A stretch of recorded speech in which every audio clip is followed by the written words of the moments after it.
Yan. Mainit na siya. So, nilagyan ko na ng mantika. Tapos, siyak na siya.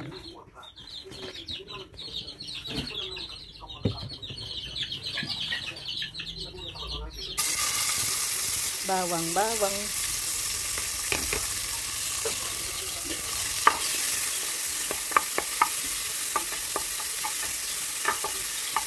Dimasag. By the way mga kapatid, nilagyan ko lang kanina ng ng 5 pirasong kalamansi para mawala yung smelly taste niya. And then syempre mayroon tayong tanglad para good smell. Yan, ilagay na natin kasi golden na siya. Lagyan ko ng sitang mga kapatid, tapos sweet star.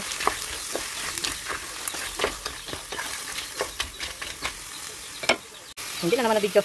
Asin bitchin, ayan kunti lang naman ito, kunti. And then ilagay na natin ang ating itanghon. Yan. Stir. Yan. Tapos kunting tubig. Yan. Takpan natin ang kunti natin. Yan. Video mga kapatid. Ayan nilagyan ko siya ng sweet and sour. Dagdagan.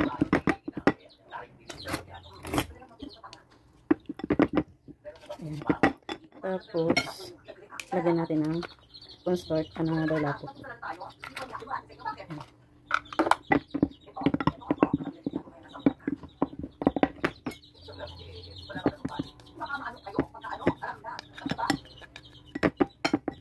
Ayan. Ito yung natin.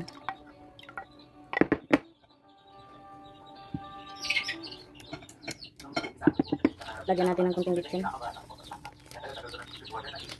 Mix up.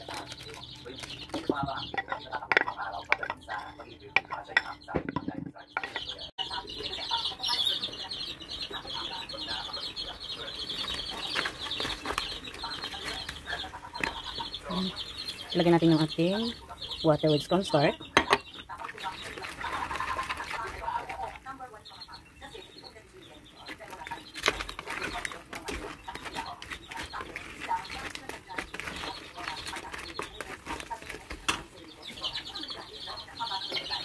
Yan.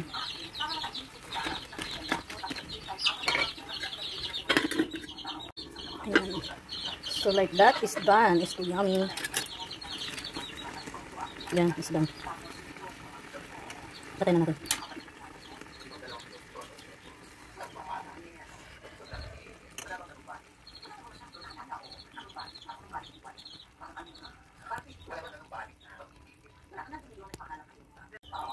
Kasarap.